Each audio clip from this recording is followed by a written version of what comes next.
My ex-wife thought I was asleep. She stood 4 feet from my hospital bed with the door half open, and she said my name like I was already gone. And then I heard them deciding who'd get me first. Not who'd visit me, not who'd call me, who'd get me first. My name is Wendell Pryor. I'm 58 years old. I've built half the kitchen cabinets in Corbin Falls, Michigan, and 11 hours earlier I was on a ladder cleaning my own gutters like I've done every October since 1994. Now there's a titanium rod through my hip, 10 weeks of not standing up ahead of me, and 3 women in the hallway with a calendar. My ex-wife, Charlene, who left me 15 months ago and still says my name like a door closing. My daughter Neely, 28, who drove 300 miles from Chicago and hasn't slept. And a third voice I couldn't place. Quiet, in no hurry, the voice of somebody who'd been standing there the whole time saying nothing because she was busy thinking. They talked about the 4 steps to my porch. They talked about my bathroom being upstairs. They talked about 6 weeks here, 8 weeks there. And then he moves. Like a piano nobody's got room for. My ex-wife thought I was asleep, but my eyes were shut, and my hearing had come back before anything else, and I heard every single word, including my own daughter not having an answer when her mother asked her what I was. Then that third voice said 5 words that stopped the hallway cold. I'll take him. Me first. But here's what I couldn't stop turning over at 3 in the morning in that dark room. First means there's a second. Somebody in that hallway was already planning to be last. Nobody said who. Nobody said why. And when I finally found out, months later, standing in a kitchen I never expected to be standing in, it broke something open in me that had been shut since 2009. So who was the woman who volunteered? Why did her house already have grab bars on the wall, mounted at exactly the height I mount them, anchored into blocking I would swear on my life I installed myself? Why did my ex-wife go pale when she heard I'd been awake? And what was in the envelope a dying man wrote 12 years ago, with no name on the front, that a widow had been keeping in a shoebox, waiting for a night exactly like this one? Stay with me, because everything they said in that hallway was true, and every single thing I believed about it was wrong.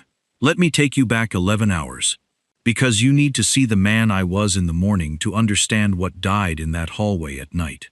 7:40 a.m., the Halverson job on Bickle Road. Cold enough to see your breath. I had 2 subcontractors standing in a half-finished kitchen, ready to swing at each other over a run of countertop, and the homeowner in the doorway, looking like she wanted to cry. The tile guy said the cabinets were out of level.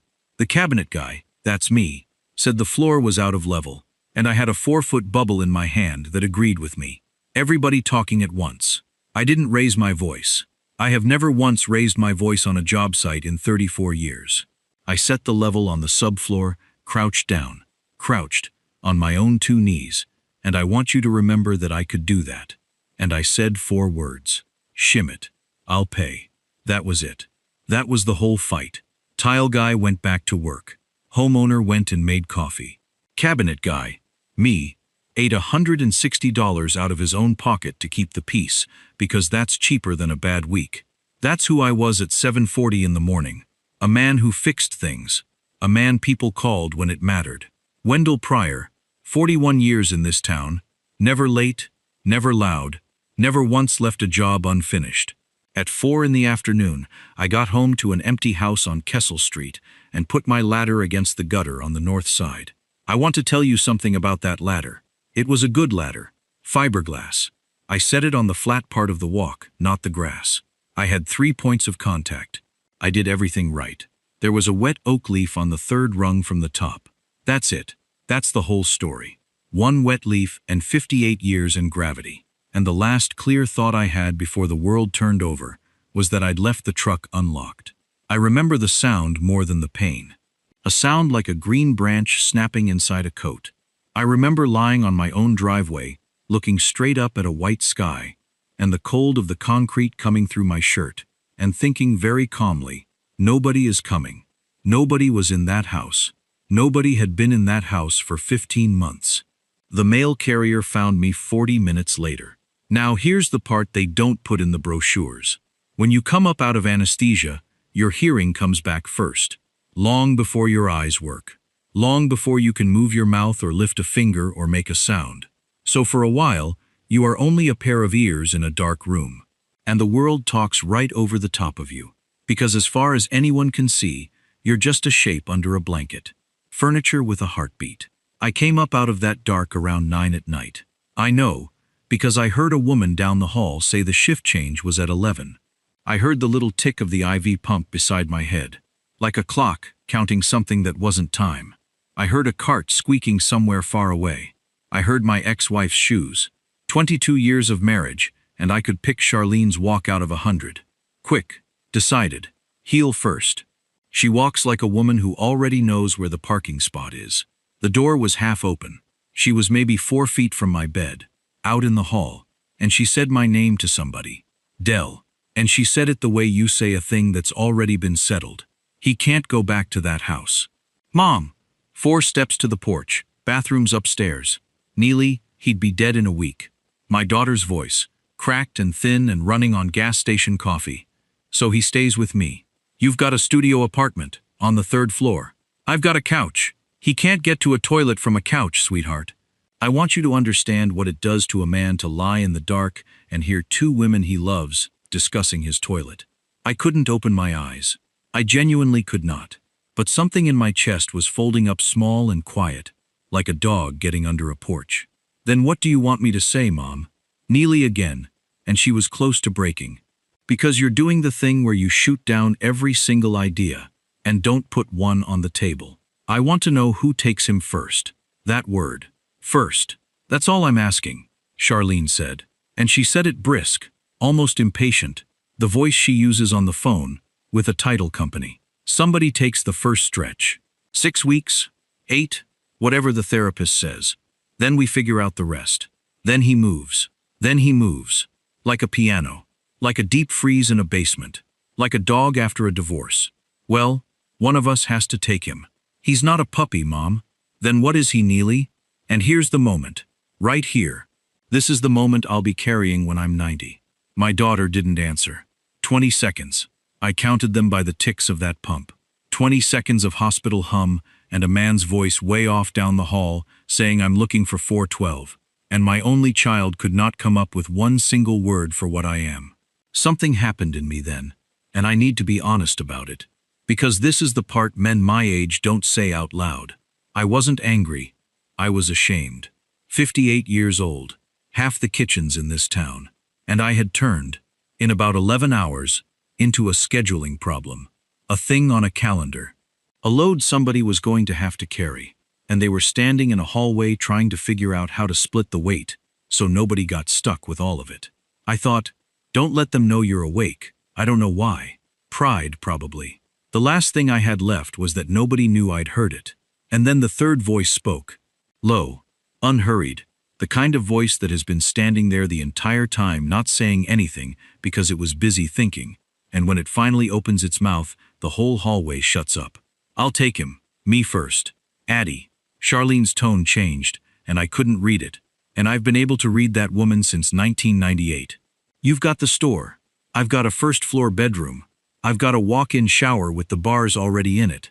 I've got a ramp off the back porch that's been sitting there 12 years doing nothing but holding up snow. A breath. I've got a room, Charlene. That's all I'm saying. He'd hate it. Probably. Addie. You'd be, there's things. He can't get to the, I know exactly what I'd be doing. Not sharp, just finished, like setting down a box. I did it for 4 years. I still know where everything goes. And then my daughter, in a voice so small it broke me clean in half. Addie, you don't owe him anything. A pause. No, said the woman in the hallway. I don't. 3 sets of shoes moved off toward the elevators, and I lay there in the dark with my eyes shut and my jaw locked so hard my teeth ached, and I did the arithmetic. First means there's a second. First means somebody in that hallway had already decided they were going to be last, and hadn't said so, and hadn't said why, and my ex-wife had asked the question like she already knew the answer. I lay awake until the sky outside went gray, turning that one word over and over, like a stone in my pocket, and I built a whole story out of it. I got the story completely wrong, but I wouldn't find that out for 2 more months. They came in at 7 the next morning, with the news like they were handing me a present. Charlene had her reading glasses pushed up into her hair and her phone in her hand, which meant she'd already made calls. Charlene Voss makes calls the way other people breathe. So, here's the plan. Is there a plan? There's always a plan, Del. She didn't smile. You're going to Addie's. I looked at the ceiling tiles. 41 of them. I'd counted. Am I? 10 weeks. You don't put 1 ounce of weight on that leg. Then a walker, then a cane, then you can go back to falling off ladders like a moron. She said it brisk and dry, and underneath it, buried so deep you'd have to have slept beside her for 22 years to hear it, something else was moving. Something wet and terrified. I heard it, and I chose not to look at it. Because I was still lying in that hallway. Because a man who has just found out he's a piano does not go looking for tenderness in the person doing the measuring. Neely sat on the edge of my bed and took my hand. She'd been crying somewhere in the last 12 hours, and she'd fixed her face since. My kid has been fixing her face since she was 15 years old, and that's a sentence I'd need another hour to explain to you. And I will, but not yet. Dad, I tried. My place is a shoebox with 3 flights of stairs and a landlord who hates everybody. I know, honey. You don't know. You were unconscious. I know my daughter. Her chin went. She turned and looked hard out the window at the parking garage, and by the door, still in her coat, was the third voice. I'd known Adeline Marsh for 30 years, the way you know everybody in a town of 4,000. Well enough to wave, not well enough to know what her house smelled like. She's 55, runs the feed and hardware on Prentice Street, has since before her husband died. She's got that particular stillness of a woman who spends her whole day telling grown men which size bolt they actually need instead of the one they came in asking for. Silver had come in at her temples, and she had clearly decided a long time ago not to have any opinions about it. She was holding a paper sack from the pharmacy downstairs. "Morning," she said. "Morning. Marva says you'll need a raised seat for the toilet. I've got one in the garage." "Course you do. You want to argue about this?"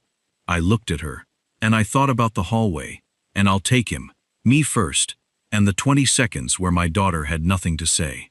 I thought, say no. Say no, Wendell. Say you'll figure it out. You have never once in your life been somebody's project. And then I thought about my driveway, about the cold of that concrete coming up through my shirt, about lying there for 40 minutes under a white sky, with the absolute certainty that nobody was coming. Would it work? I said. Arguing? No. Then I guess I'm coming to your house. Something went across her face. Not a smile, more like the shadow of one, passing underneath, on its way somewhere else. She set the paper sack on my tray table. "I brought you a toothbrush," she said. "The one they gave you here is a crime against the human mouth." She left, and I picked up that toothbrush with a hand that had a tube taped into the back of it, and I turned it over, and I sat there in a hospital bed, feeling something I could not name and did not want. Her house sits a mile and a half out on Ordway Road, low white farmhouse, hackberry tree in the side yard with about a dozen leaves left on it. A hardware store's worth of sensible repairs holding the whole thing together. Good gutters, tight soffit, storm door that shuts on the first try. They brought me out in a wheelchair on the 4th of October, and the air smelled like wood smoke and wet field, and I hadn't been outside in 6 days. Her son carried my bags. Silas Marsh, 24 now, shoulders like a doorframe, and he took 3 bags in one trip, because young men are all the same animal. Marva Deal, the discharge nurse, walked me through the transfer from the car to the chair, with a patience that made me want to apologize to somebody. Anybody. And then they wheeled me around back, and I saw the ramp.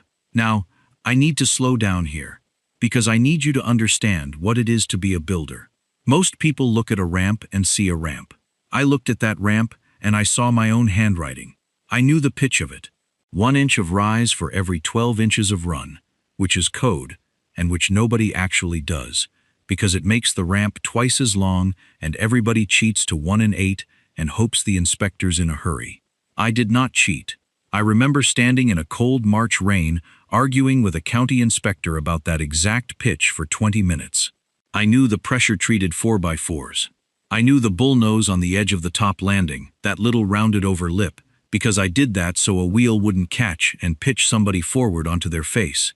And I knew the block of cedar screwed up under the third stringer, because the ground drops away right there, and I didn't like the flex, and I went out to my truck and cut a scrap of cedar and shimmed it at 8 o'clock at night with a flashlight in my teeth. 12 years. That cedar block was still there, gray now, still holding. I built that ramp in 9 days. 9 days. In March of the year Raymond Marsh got his diagnosis. Ray got the news in March, and he needed a wheelchair by the end of April. And I heard about it at the counter of the feed store, and I went home and got my saw. Nobody asked me to. I never sent a bill, and my wife did not see me for 9 straight days. And she was so angry about it that she didn't speak to me the entire following weekend, and I never once understood why, until about 15 months ago. The chair rolled up my ramp. Through the door I had widened. I'd cut that jamb myself. I could see where I'd scarfed in the new trim. And I remember thinking at the time, that'll do, and I was right. It did. And into a room off the kitchen. Blue walls. Soft blue, like a robin's egg gone pale in the sun. A hospital-height bed with a quilt on it. A window looking straight out at that hackberry tree. And on the wall beside the bathroom door, 2 stainless steel grab bars, mounted at 33 inches off the floor. That's my height. That's my number. Code says 33 to 36, and every installer in America splits the difference and does 34.5. I do 33, because 33 is where a man's hand goes when he's already falling. Anchored into solid wood blocking behind the drywall, because I do not use hollow wall anchors. Not ever. Not once in 34 years. Because a hollow wall anchor holds a towel bar, and a man's whole life is not a towel. Still bright, not a speck of rust. Still exactly, precisely, to the 16th of an inch, where I had put them. I sat in that doorway in a wheelchair in a room I had built for a dying man 12 years ago, and I could not speak. I could not make one single sound. Behind me, Addie came in with an armload of towels. She saw where I was looking. She set the towels on the dresser. She took her time about it. I never took them down, she said. The furnace ticked somewhere under the floor. Why not? I said, and my voice came out like gravel in a bucket. Never had a reason to. She straightened the top towel. It did not need straightening. Bathroom's through there. Holler if you need me, and don't be proud about it. Because proud is how people end up on the floor at 2 in the morning. She headed for the door. Supper's at 6. Silas eats like a horse, and he won't wait. And she went out, and pulled the door shut behind her.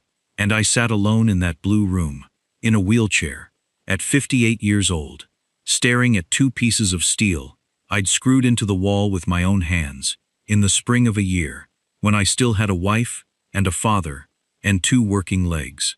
And I put my hand over my mouth so she wouldn't hear me. Ray Marsh had been dead 12 years. Nobody in that house had needed those bars for 12 years. She could have taken them down in an afternoon. 2 screws each, spackle, sand, dab of paint, and the wall would have been like new by supper. She hadn't. And in the hallway of that hospital, she had said, I'll take him. Me first, before my own daughter could think of a word for what I was.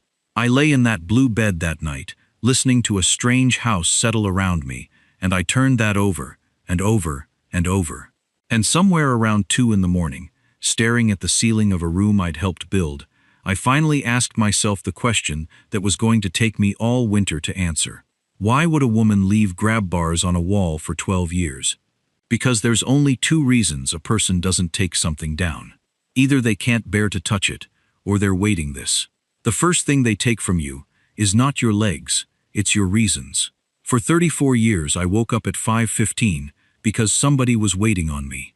A crew, a homeowner, a truckload of maple that had to be unloaded before the rain came. You get up in the dark because the day has a hole in it, shaped exactly like you. In that blue room, the day had no hole in it anywhere. I woke at 5:15 anyway. Habit is a stubborn animal. And I'd lie there in the gray light listening to Adeline Marsh's house wake up around me. The pop of the furnace, the coffee maker gurgling like something drowning, Silas thumping down the hall in socks, the screen door slapping, the truck turning over in the cold. And then nothing. Nothing for 9.5 hours. You want to know what breaks a working man? It isn't pain, pain's just weather. It's sitting in a chair at 10 in the morning with two good hands, and nowhere on God's earth those hands are needed. Day 3, I tried to make the bed. It's a stupid thing. It's a bed. But I'd been raised by a man who believed an unmade bed was the first crack in a person, and I got my walker, and I got myself up on the one leg I was allowed to use, and I leaned across to grab the far corner of that quilt. The walker went sideways on the rug. I want to tell you I caught myself gracefully. I went down on the bed frame with my whole chest, and my bad hip swung out into open air, and for about half a second I understood exactly how a man ends up in that hospital twice. I lay across that mattress with my heart going like a bird in a box. And when I finally got myself sat up and turned around, Addie was standing in the doorway with a laundry basket on her hip, watching. She didn't run over. She didn't gasp. She said, "You get it?" "Get what?" "The bed." I looked at the quilt. It was worse than when I started. "No," I said. "Huh," she said, and walked off down the hall. And I sat there, furious, humiliated, heart still slamming, and about 90 seconds later, I started laughing. Alone, in a blue room, like a crazy person. Because she hadn't caught me. Do you understand? She let me fall. She stood right there and she let a 58-year-old man fall across a bed like a sack of feed. Because she knew from 4 years of it, that the fastest way to kill a man in that room was to catch him every time. That was the day I stopped hating her house. She had a rhythm and I learned it fast. Out the door at 7 for the store. Home at 5:30. In between she called twice, 10 and 2, and she never once, not one time in 6 weeks, said, "Are you okay?" She said things like, "There's chicken salad, second shelf. Behind the pickles, not in front of them, I moved it." She said, "Bev's coming at 1. Her name is Bev. She does the physical therapy, and she is meaner than she looks, so be nice." Bev was meaner than she looked. Bev Traxel had forearms like a farmer and the bedside manner of a bank auditor. And on our 4th session, I told her I was tired and she said, "Everybody's tired, Wendell. I've got 4 more of you before dinner," and made me do it twice more. I hated her. I'd have taken a bullet for her by December. The showers were the worst of it. I'm not going to lay it all out for you, because a man's entitled to a little bit of curtain. But I'll tell you the shape of it. There is a specific moment, the first time, when somebody has to help you with something you have done alone since you were 4 years old. And in that moment you find out exactly what you're made of. Here's how Addie Marsh did it. She didn't look at my face. Not once. She looked at her hands, at the bar, at the little folding bench, at the water temperature, and she talked the entire time about a shipment of chicken feed that had come in wrong, 6 pallets of layer crumble she never ordered, and what she was going to say to the distributor, and how the distributor's name was Doyle, and Doyle had been getting away with murder since 2011. By the time she was done with Doyle, we were done. The whole thing was over before shame could get its coat on. And when she went out, she said, over her shoulder, flat as a board, "Towels are warm. I put 'em on the register." She'd put the towels on the floor register. Nobody had done a single thing like that for me since I was a boy. Now I have to tell you about my father, because he's standing behind every door in this story, and you keep hearing him breathe. Aldous Pryor had a stroke in the parking lot of the Corbin Falls IGA in the summer of 2009, dropped between 2 cars with a bag of ice in his hand. They found him because the ice melted and ran under a Buick. Half his body went quiet. His mouth went sideways. But his eyes, all the way to the end, his eyes were my dad's eyes. And every time I walked in that room, they went to the door before they went anywhere else. There was a place up in Gaylord. Nice place. Fountain on the front of the brochure. I drove up there and sat in the lobby for 40 minutes, watching a woman in a wheelchair by the window wait for somebody who never came. Then I drove home, and I converted the spare room. It was supposed to be a year. It was 11. 11 years of a baby monitor on the nightstand, hissing all night like a seashell. 11 Christmases where the whole day bent around one man's pills. 11 years of my wife waking up at 2 in the morning to a cold half of the bed and the sound of me in the next room, talking low and patient, the way you talk to a horse. Charlene asked me to reconsider Gaylord 4 times. 4 times in 11 years. That's not nagging. That's a woman rationing herself. And every single time, I told her the truth. I never once lied to that woman. I never dodged, never made an excuse, never said, "Let me think about it," when I had no intention of thinking about it. I just told her no.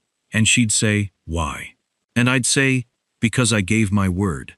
And she'd look at me for a long moment across a kitchen, and then she'd go to bed. The 11th year, my father stopped knowing what month it was, but never stopped knowing me. He died in February. The February right before the whole world shut its doors. Charlene made it one more year. She sat me down at that same kitchen table on Kessel Street on a Tuesday in the spring, and she had her hands folded, and she'd clearly written it out somewhere first, because she got all the way through it without stopping. She said, "You spent 11 years taking care of him, and you never once let me take care of you." She said, "I don't know how to be married to a man who won't be married to me. And here's the thing I have never told a living soul, and I'm telling you now because I told Adeline Marsh 6 weeks after I fell off a ladder, at 11 o'clock at night, in a kitchen that smelled like coffee and cold air." I said, "Okay. That's it. That's what I said to 22 years. Okay." And every human being who's ever heard that has looked at me the way you're probably looking at me right now. Like I rolled over. Like I didn't fight. That's not what happened.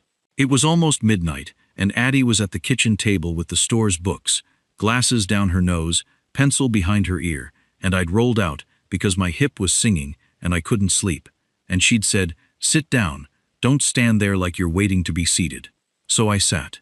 And somewhere in there, it came out of me. All of it. In a voice I didn't recognize. And when I got to okay, Addie put her pencil down. "Say that again?" I said okay. "Wendell." She took her glasses off. Folded them. I'd learned that's what she does instead of raising her voice. "Why?" And I said, because she'd asked me 4 times. And I was not going to make that woman ask a 5th. The furnace ticked.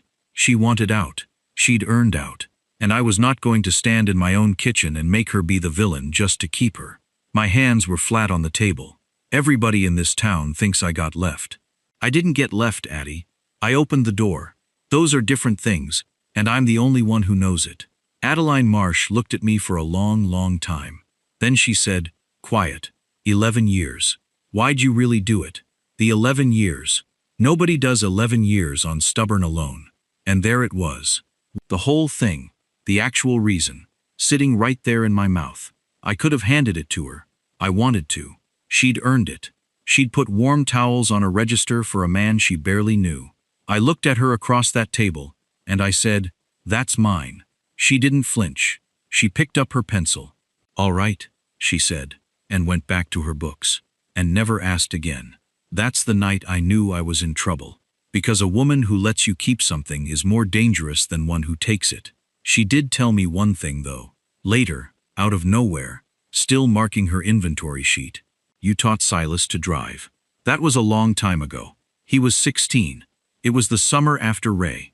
She didn't look up.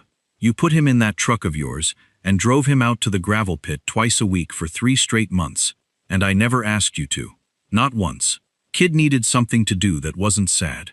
"He mentions it about once a year," Addie said. "Still," and she turned a page, and I sat in a warm kitchen at midnight with a rod in my leg, feeling something start up in my chest that I had absolutely no business feeling at my age. Charlene came out to Ordway Road twice that fall to drop off my mail.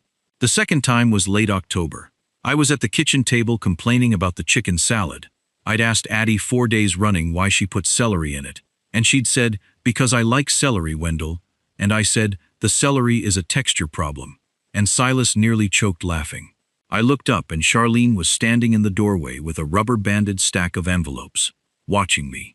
She had the strangest look on her face, like a woman watching a house she used to live in get painted a color she'd never have picked. She didn't stay for coffee. Thanksgiving, Neely came.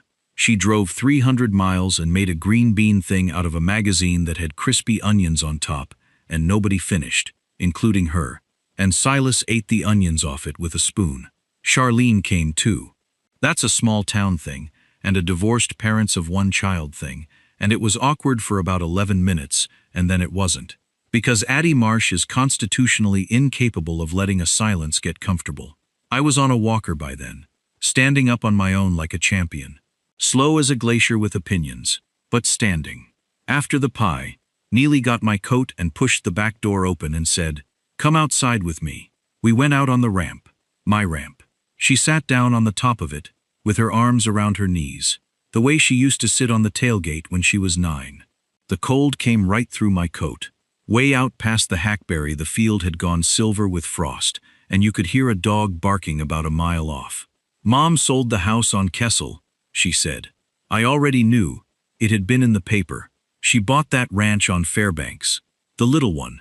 900 square feet. Neely picked at a splinter on the rail. Closings December 11th. Good for her. Dad. She wasn't looking at me. "Can I say a mean thing?" "You're going to anyway. You've never wanted anything out loud in your entire life." The dog kept barking. "That's not once, Dad." Her voice went up and cracked and she shoved it back down. "You wanted Grandpa home and you got him home. But that wasn't wanting something. That was duty. That's the only language you speak. When Mom left, you said okay. When you fell off that ladder, you laid on the concrete for 40 minutes, and you didn't yell. Marva told me. She said the mailman found you, and you apologized to him. Neely, you apologized to the mailman for being on the ground. And then my daughter, 28 years old, put her face in her hands, and she said the thing she'd been driving 300 miles to say for 13 years. It's my fault. What? The divorce. It's my fault, Dad. Honey, I was 15. She lifted her head, and her eyes were streaming, and she didn't wipe them. The paperwork for Gaylord was on the kitchen table. I'd been doing my homework in Grandpa's room every day after school for 6 months.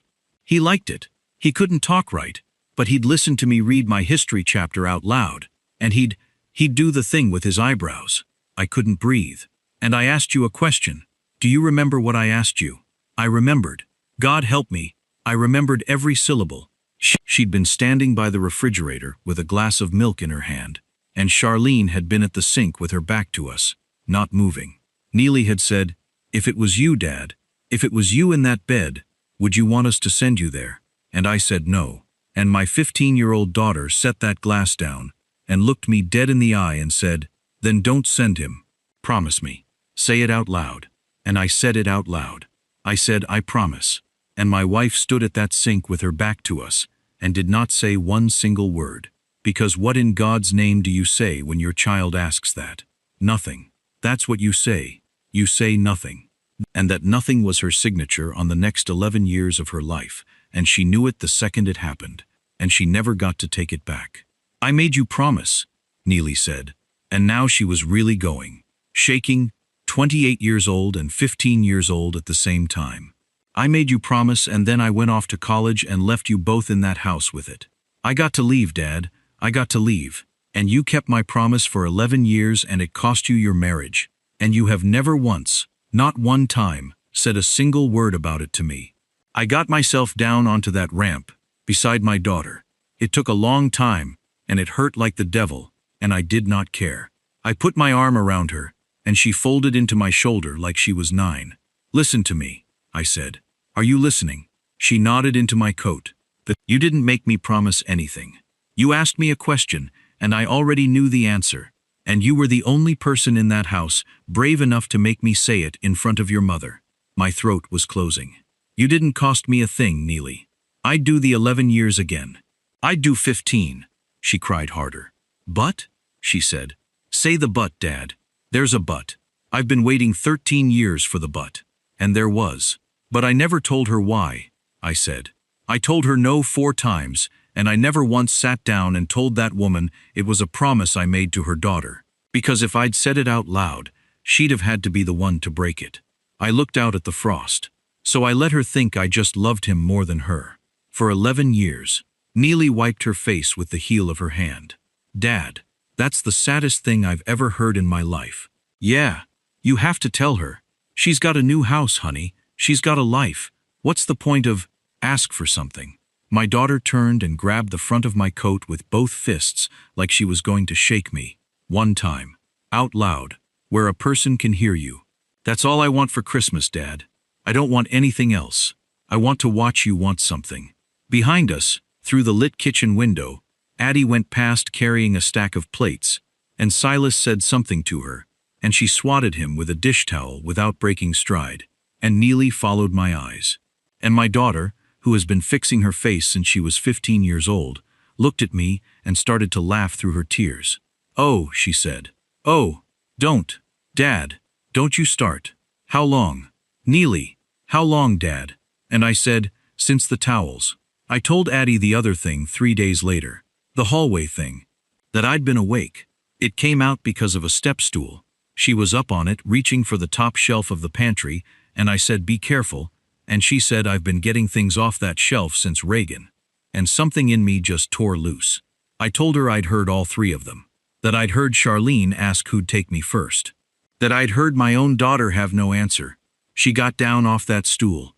She pulled out a chair and sat, which put her eye level with me, which I understood a second later she had done on purpose. 6 weeks, she said. "What? You've been sitting on that for 6 weeks? In my house, eating my chicken salad, complaining about my celery." She folded her glasses. "Thinking you were a shift somebody signed up for. Addie, you heard the word first," she said, "and you built a whole story out of it in the dark. And you've been living inside that story for 6 weeks, without asking one single human being whether it was true." I opened my mouth. Nothing came out. "You'd rather be certain and alone," Addie Marsh said, "than ask and find out. And that, Wendell, is the exact same thing that cost you your marriage." She stood up and got the can off the shelf herself. "Ask her," she said. "Ask who?" "Charlene. Ask her what she meant by first." At the pantry door she stopped, and her voice went soft for the first time since the hospital, and it nearly took my head clean off. "And when she tells you, you come back and you tell me what you heard, because I have got a thing to say to you, and I am not saying it while you're standing in the wrong story." Charlene came out on the first Tuesday of December in a camel coat. She stood in the doorway of that blue room a long moment, looking at the grab bars on the wall. Not at me, at the bars. "You built these 12 years ago. I remember. You were gone 9 days. She sat down in the chair by the window and smoothed her skirt over her knees. "I was so angry with you I couldn't see. I've never told you that. Ray Marsh got sick, and my husband disappeared into another woman's house with a circular saw for 9 days. And I sat home on Kessel Street thinking, when does he do that for me?" I didn't say anything. "Charlene, I need to ask you something." "All right." In the hospital, in the hallway, that first night, I made myself look at her. "You asked who'd take me first, and I watched my ex-wife of 22 years go absolutely perfectly white." Her hand came up to her mouth. "You were awake," she whispered. "Yeah. Oh, Dell." And her eyes filled so fast it was like something breaking behind them. "Oh no. Oh no. Honey. No. No. No. Charlene, what? I was going to be last. I was going to be last." She said it into her hand. Then she took the hand away and said it again, out loud, to my face. "The way you confess something you've been carrying up a hill. That was the whole plan, Dell. That was the entire point of the plan." I sat in that wheelchair in that blue room, and my ears started ringing. "Charlene, I don't..." December 11th. She was crying now, and not doing one thing about it, which is a thing I had seen my ex-wife do maybe 4 times in 22 years. My closing is December 11th. 900 square feet. 1 floor. No basement. 2 bedrooms. Dell. 2. You told me. The ranch on Fairbanks. I never told you why. She leaned forward. "Do you know what everybody in my office thinks? They think I lost my mind. I took the first offer on Kessel, under ask, 12,000 under ask, and I've been selling houses in 3 counties for 26 years, and I took the first offer like an amateur, because I needed to be out before winter. Why? Because you were 58 and living alone in a house with a staircase." It came out of her like something tearing, and then my ex-wife put both hands over her face and said, muffled, wrecked, "You want to know when I bought that ranch? September. I signed the offer on September 19th. September. I fell off that ladder on October the 2nd. I sat there and did the math twice, 3 times, because it would not go in. You bought it before, 2 weeks before." She looked up. Her mascara was gone and she did not care. And I have never in my life seen that woman not care. "I bought a 1-floor house with a 2nd bedroom 2 weeks before you fell off a ladder, Dell. And then you fell off the ladder, and I stood in that hallway at 9 o'clock at night, with a title company on hold, and an inspection scheduled, and a house I could not move into for 70 days. So I asked who'd take you first. Her voice broke wide open. Because I couldn't take you yet.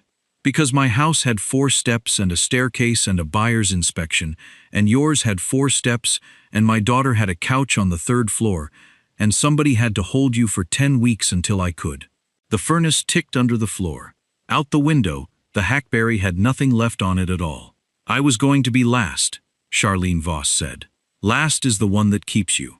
I want to tell you what happens inside a man when a story he has carried for 2 months turns over in his hands and shows him its other side. It's not relief, it's grief. Because every hour I'd spent in that dark being a piano, every single one of them, I'd spent it wrong. I'd taken a woman fighting for me and turned her into a woman getting rid of me. And I'd done it silently. And I'd done it certain. And I'd never once opened my mouth to check. Addie had said it 4 days earlier, standing at a pantry door. You'd rather be certain and alone than ask and find out. Charlene, my voice wasn't working right. Why? After everything, why would you? Because for 11 years, I asked you to let me carry something. She wiped her face with the flat of her hand. Hard, like scrubbing a counter. And you never did. Not one time. I've got it, go on to bed. I've got it. Do you know how many times you said that to me? I could hear it in my sleep. I hear it now. That was, I know what you thought it was. You thought it was kindness. Her chin was shaking. It was a door, Dell. Every time you said it, you shut a door in my face so gently I couldn't even be angry about it. And after 11 years, there was no room left in that house for me to stand. She sat back. And then in October you fell. And God finally handed me something you physically could not do by yourself. And I thought, there it is. There's my chance. 20 years late, but I'll take it. I'll take you into that little house, and I'll finally get to be the one who... She stopped. Get to be the one who what? I said. Who counts, said Charlene. And that word landed in that blue room like a dropped plate. I looked at my ex-wife of 22 years, sitting in a chair by a window in another woman's house, in a camel coat she'd probably bought to feel like herself in. And I finally understood something that had been standing in front of me since 2009, with its hand up. She hadn't left because she stopped loving me. She'd left because I never once let her prove that she loved me. Charlene, I said, I need to tell you something, and I should have told you 16 years ago. Dell, Neely made me promise. She went still. That day, the Gaylord paperwork on the table. She was 15, she had a glass of milk in her hand, and she asked me if I'd want to be sent somewhere like that. And when I said no, she said, then don't send him. Promise me. Say it out loud. I had to stop. And I said, I promise. And you were at the sink, with your back to us. Charlene's mouth had come open. I remember, she whispered. You didn't say anything. What was I supposed to say? It came out of her like a wail. She was 15. What kind of a mother stands in a kitchen and tells her 15-year-old daughter that her grandfather goes in a home anyway? I couldn't, Dell. There was no sentence for me to say. I know. There was nothing I could. I know, Charlene. And she stopped. That's why I never told you, I said. That's the whole reason. Every time you asked me about Gaylord, I said no, and I let you believe it was because I loved my father more than I loved you. My eyes were burning. But it wasn't that. It was that I'd given my word to your daughter. And if I'd told you that out loud, if I'd put that promise on the table between us, then the only way out of that house for us was you being the one to break it. She was staring at me. You'd have had to be the woman who made me break a promise to my own kid, I said. And you'd have carried that until the day you died. And I loved you too much to hand you that. Dell. So I let you think I was cold instead. The room was so quiet I could hear the wall clock in the kitchen. Charlene Pryor, because that's who she was in that second. That's who was sitting in that chair, put her head down, and cried the way people cry when a thing they have been angry about for 16 years turns out to have been love the whole time, wearing the wrong coat. You should have told me, she said. You should have told me, you stupid, stupid man. I would have... You'd have what? She stopped, and I watched my ex-wife run it all the way to the end. The way she runs a deal. The way she's always been able to see 3 moves out. I'd have stayed, she said slowly, and I'd have hated her for it. We sat with that. Two people at the bottom of 22 years, finally looking at the same thing. That's why, I said. That's exactly why. She wiped her face and laughed. One broken laugh. No joy in it at all. So you protected me from my own daughter, she said. For 11 years. Alone. Without ever once telling me you were doing it. Yeah. And that, said Charlene, is the most Wendell Pryor thing I have ever heard in my entire life. Then she stood up and straightened her coat and asked me the question she'd driven out there to ask. December 11th, she said. I get the keys at 10 in the morning. The second bedroom is on the north side. It's got good light, and I already ordered a bed frame that comes apart so we can get it through the door. Her voice was steady now. Very steady.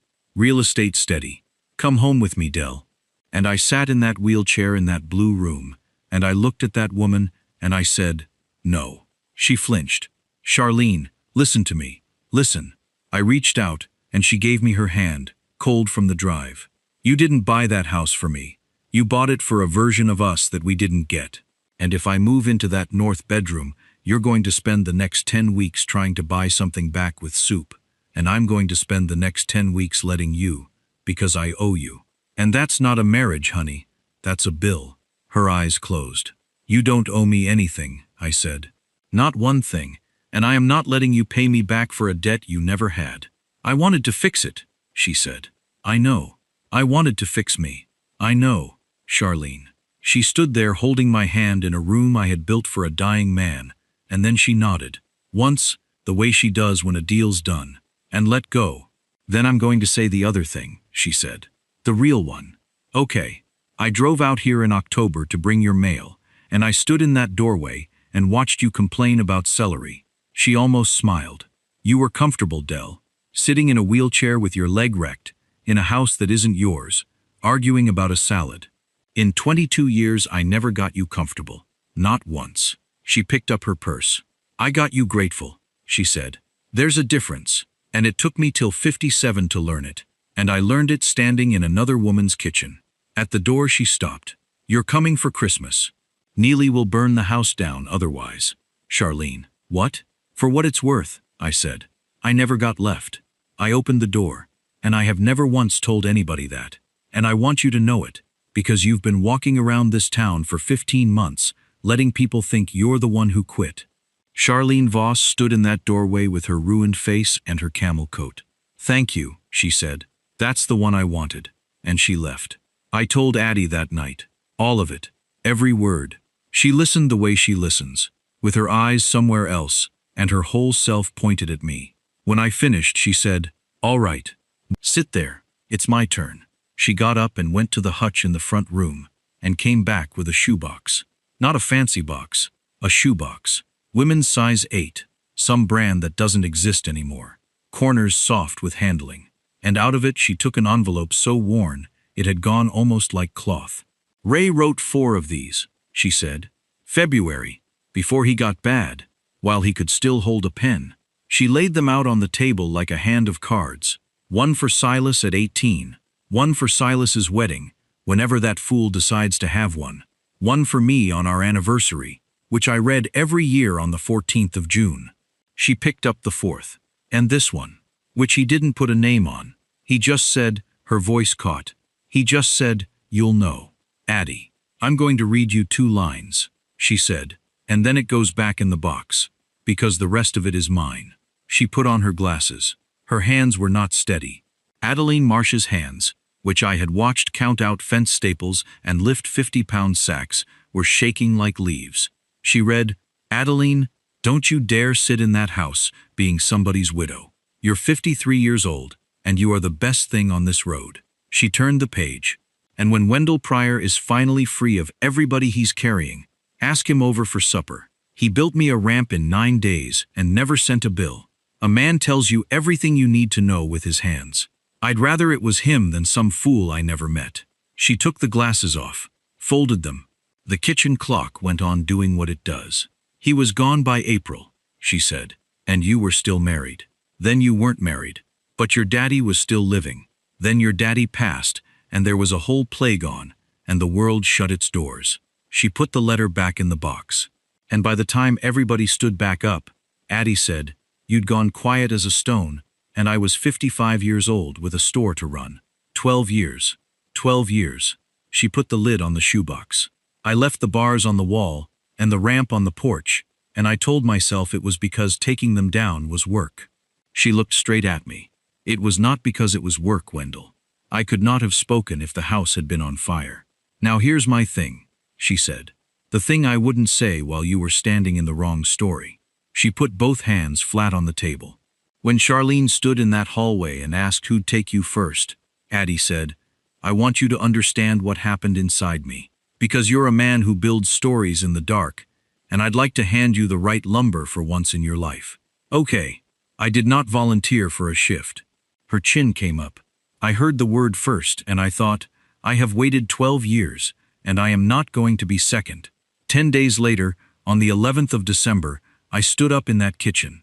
I want you to understand that standing up was the whole point. I'd practiced it for 2 days when nobody was home. Cane in the left hand, weight forward, count of 3. She came in from the store at 5:40, with the cold still on her coat and her keys in her hand, and I was already on my feet. I want to say something, I said, and I'd appreciate it if you didn't help me with it. Addie set her keys down very slowly. All right. Charlene got her keys this morning. Neely's got a room made up in Chicago for February. Bev says I'm on a cane by Christmas and driving by March. My free hand was shaking, so I let it shake. Everybody in this town has a plan for me, and every single one of those plans has a date on it. Dell, I'm not finished. If I stop, I won't start again. She closed her mouth. I have never asked anybody for anything in my life, I said. Not once. I took care of my father because nobody asked me to. I let my wife go because she asked me to.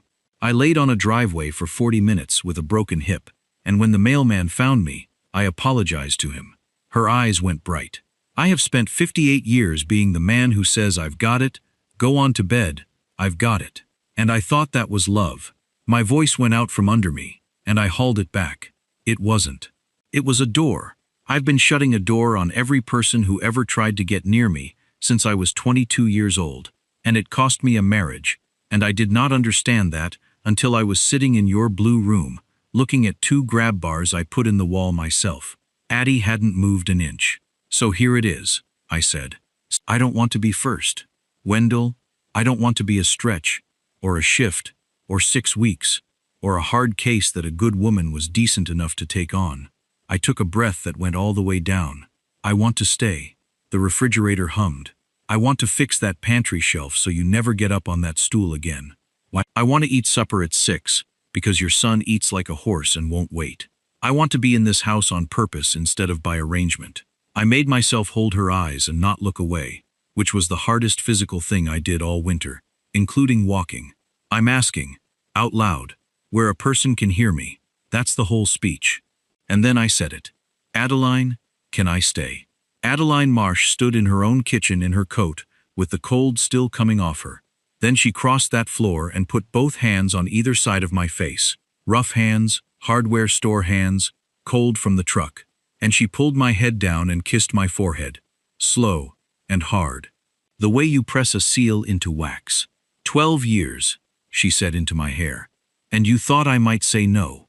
I rebuilt the pantry shelf on a Saturday in January. Took me 9 hours and 4 trips to the store, which was inconvenient, on account of the woman who runs the store kept stopping to ask me if I needed to sit down. Silas did the lifting and complained about it the entire time, and when it was done, he stood back with his hands on his hips and said, "Huh, that's actually good," which, from a 24-year-old, is a standing ovation. The new shelf sits at 54 inches. Addie can reach the very back of it flat-footed. I put a strip of walnut on the front edge because it was in the truck, and I rounded it over, because a man tells you everything you need to know with his hands, and I wanted that letter to have been right about me. The step stool went out to the garage. It's still out there. Neither one of us has thrown it away, and neither one of us has ever said why. Late February now. The rod in my hip has stopped talking except when the weather turns. I'm back on job sites 3 days a week, and I do not go up ladders anymore, which Bev Troxel says is the smartest thing I have ever done, and which she still brings up. Charlene sold 4 houses in January, out of that little ranch on Fairbanks. And she came for supper on the 9th, and brought a pie she did not make, and told everyone she made it. Neely's coming at Easter. Addie says Charlene has to do the ham, because she is not fighting that woman about a ham again. And a couple nights ago, I fell asleep on the couch after supper, which I do now, being 58, and a man who works all day again. I woke up to the kitchen phone, and I lay very still with my eyes shut, the exact same way I did, in a dark room on a 4th floor in October. Addie's voice, low, thinking she was alone with a sleeping man. "No, honey, he's out cold. Went down at 8 like a toddler." A pause. "Tell your mother yes for Easter, but she has to bring the ham, and it has to be an actual ham, not that spiral thing." Another pause. And then something in her voice moved, and went quiet, and went somewhere I had never heard it go. "Neely, listen to me a second. About the summer, there's no arrangement. There's no schedule, there's no weeks, there's no rotation. I want you to hear me, because I know what you all said in that hallway. And I know your daddy has been carrying it around in his shoe since October." The furnace ticked. "He's not going first anywhere," Adeline Marsh said. "He's staying. He's mine, and I'm his, and I am keeping him." And Wendell Pryor, a man who spent his whole entire life lying still while other people decided things about him, opened his eyes in the lamplight, and turned his head, and said, "I heard that." She looked over at me from the kitchen doorway, with the phone still against her ear, and 40 years of weather in her face. "Good," she said, "saves me repeating it. So here's what I've got, after all of it. I spent 11 years believing that love is what you do for people. Feeding, lifting, building, staying up. I was so good at it that I hollowed out my own marriage and never heard it happening. And it took falling off a ladder and lying on cold concrete and being talked over in a hallway like a piece of furniture to learn the other half of it. Love isn't only what you carry, it's what you'll let somebody carry for you. I closed a door on my wife for 11 years and called it kindness." Adeline Marsh left 2 grab bars on a wall for 12 years and called it nothing at all. One of those was a promise. I just couldn't read it until I needed to grab hold of something. So let me leave you with this, and I want you to actually sit with it before you scroll away. There is somebody in your life right now who is standing outside a door you've been holding shut, and you've told yourself you're doing it to protect them, that you're being strong, that you're sparing them the weight. Ask yourself honestly, are you protecting them, or are you protecting yourself from being seen? And here's the harder one, the one that kept me up all winter.